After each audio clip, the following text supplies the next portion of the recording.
amb un text molt especial. Ara mateix, Carles Santos, el compositor, el creador de la cantata La veu de la terra, surt a l'escenari i comença l'homenatge a Joan Fuster.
pels segles, per la terra, fins i tot pel seu mateix fracàs com a poble.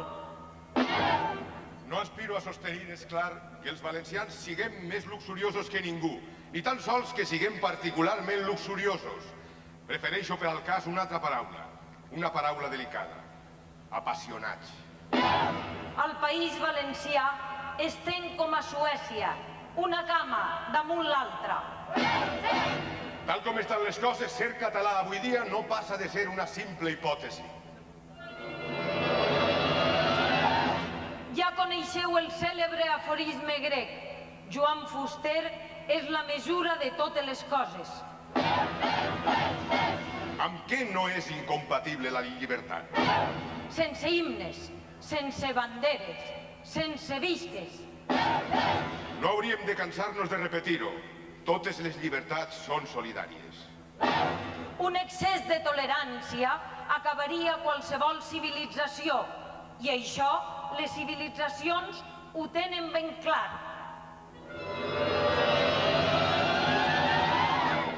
Reivindiqueu sempre el dret a canviar d'opinió. És el primer que us negaran els vostres enemics. Un dia s'acabarà el món i la cosa no tindrà la menor importància.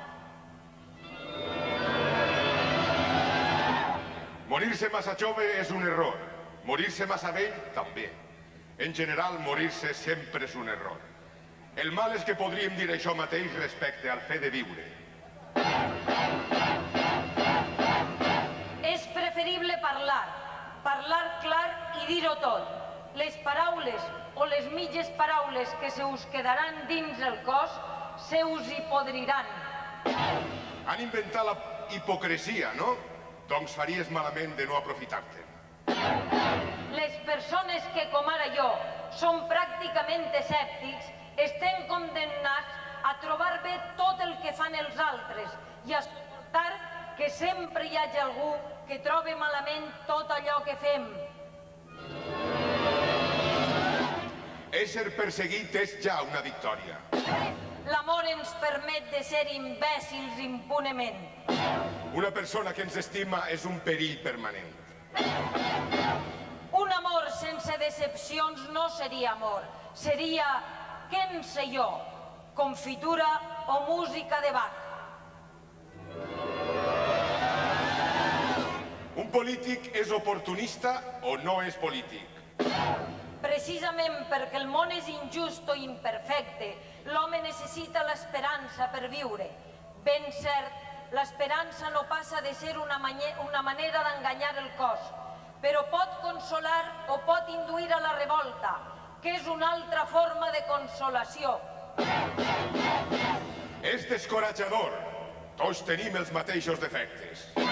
En realitat, si bé es considera, resulta que els poetes importants s'han limitat sempre a fer versos a la lluna. En realitat, un nacionalisme només es crispa i arbora enfront d'un altre nacionalisme que l'amenaça. Som molts els homes del món, i a la mateixa Europa i tot, que ens sentim nacionalistes perquè els altres no ens permeten deixar de ser-ho.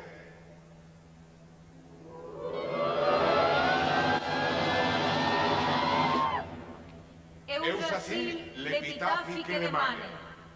Ací jau Joan Fuster. Va viure com va morir. Sense ganes.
D'acord.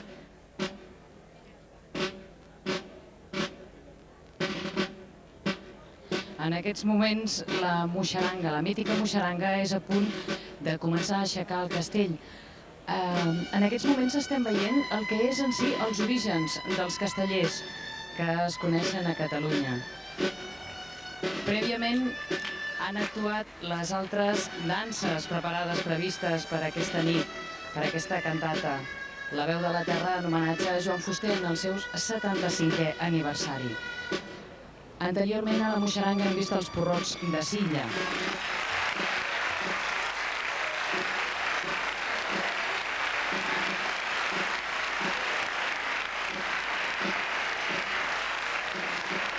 Són 3 pisos.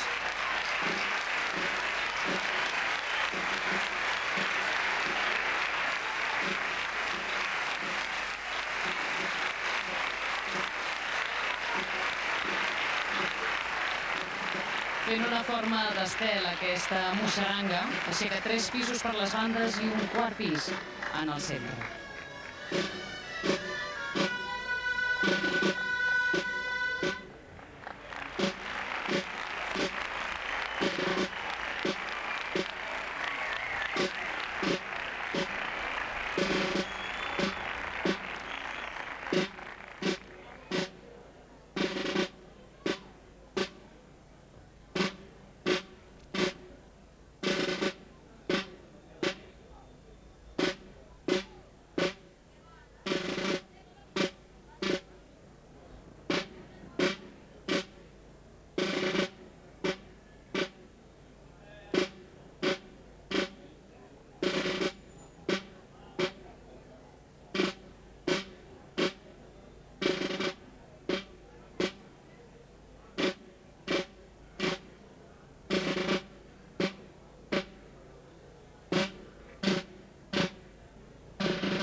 Podem dir que aquest homenatge a Joan Fuster, que celebrem com a inauguració de l'any Joan Fuster, compta amb la col·laboració de molta gent. La composició musical i la direcció són obra del compositor Carles Santos, el compositor de Vinaròs, però com poden veure, Carles Santos no està sol a l'escenari. En aquests moments comptem amb la participació d'una de les 3 grans danses tradicionals valencianes, com deia molts, en aquest cas són la moixaranga del Gemasí.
fins aquí aquesta cantata, La veu de la terra.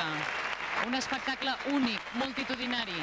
Al centre, en aquests moments, al centre de l'escenari, Carles Santos, amb la soprano, els actors, els cantants, els músics, els dansaires, les centenars de persones, els intèrprets que avui s'han aplegat aquí a la plaça de Bous de València per poder homenatjar Joan Fuster en el 75è aniversari del seu naixement, també el 5è aniversari de la seva mort.